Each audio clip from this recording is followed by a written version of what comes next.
Hello friends, நம்ம இன்னைக்கு என்ன பார்க்க போறோம்னா analysis subject DBMS CS 3492 subject கோடுக்கான இம்பார்ட்டன்ட் क्वेश्चंस தான் பார்க்க போறோம்.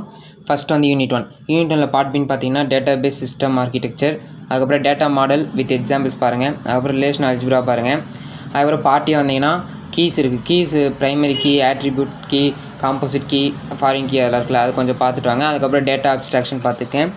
அதுக்கப்புறம் வந்து purpose of database system அது பாருங்கள். அதுக்கப்புறம் நெக்ஸ்ட் வந்து யூனிட் 2.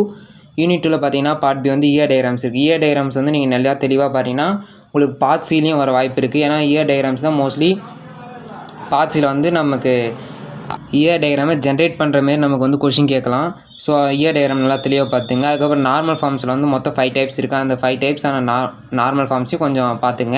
அதுக்கப்புறம் பார்ட்டின்னு பார்த்தீங்கன்னா அதே நார்மலைசேஷன் தான், அது கன்ஃபார்ம் வர வாய்ப்பு இருக்குது. அதுக்கப்புறம் வந்து ஸ்ட்ராங் என்டிட்டி, வீக் என்டிட்டி, அதான் இயர் டயக்ராம் பற்றி பார்த்தீங்கன்னாவே உங்களுக்கு பார்ட்டியாகவும் கவர் ஆயிரும். அதுக்கப்புறம் யூனிட் 3.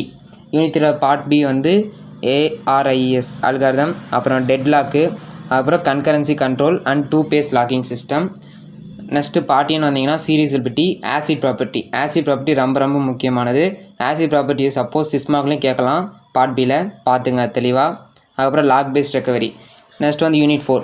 யூனிட் 4 பார்த்தீங்கன்னா பார்ட் பியில் வந்து static, raid, dynamic hashing, B+, B tree industry இதெல்லாம் வந்து பார்த்துக்குங்க. அதுக்கப்புறம் பார்ட்டியை வந்து டேட்டா டிக்ஷனரி ஸ்டோரேஜ், அதுக்கப்புறம் வந்து ஆர்டர்டு இண்டிசஸ், ஹேஷிங், அதுக்கப்புறம் query ப்ராசஸிங் இதெல்லாம் வந்து ஓரளவுக்கு பார்த்துட்டாங்க. அதுக்கப்புறம் வந்து யூனிட் 5 வந்து பார்ட் பி வந்து கேப் தியரம், அது ரொம்ப இம்பார்ட்டண்ட்டு. அதுக்கப்புறம் வந்து நோ SQL டேட்டாபேஸ், SQL செக்ஷனை பற்றி லைட்டாக பார்த்துக்குங்க. அதுக்கப்புறம் டிஸ்ட்ரிபியூட்டட் டேட்டாபேஸ் நல்லா பாருங்கள். அதுக்கப்புறம் வந்து பார்ட்டியை வந்தீங்கன்னா டேட்டா ஃப்ராக்மெண்டேஷன், ஃப்ளோ கண்ட்ரோல், அதுக்கப்புறம் வந்து ஸ்டாட்டிக்கல் டேட்டாபேஸ் செக்யூரிட்டி பாருங்கள். அப்புறம் டைம் இருந்துச்சுன்னா ஹோமோஜினியஸ் அண்ட் ஹெட்ரோஜினியஸ் டேட்டாபேஸ்லாம் பார்த்துட்டாங்க. முடிஞ்ச அளவுக்கு இதிலே பாஸ் ஆகிடலாம். அதுக்கப்புறம் இதே சப்ஜெக்ட் வந்து சைபர் செக்யூரிட்டிக்கும் இருக்கும். அந்த சைபர் செக்யூரிட்டிக்கான வீடியோ வந்து நான் நெக்ஸ்ட்டு ஒரு ஷார்ட்ஸாக அப்லோட் பண்ணுறேன். இதுக்கும் அதுக்கும் என்ன வித்தியாசம்னா 4th யூனிட் 5th யூனிட் மட்டும்தான் வேரி ஆகும். ஸோ நான் அதை மட்டும் ஒரு ஷார்ட்ஸாக வந்து அப்லோட் பண்ணுறேன். தேங்க்யூ ஃபார் வாட்சிங், keep supporting us. Thank you friends.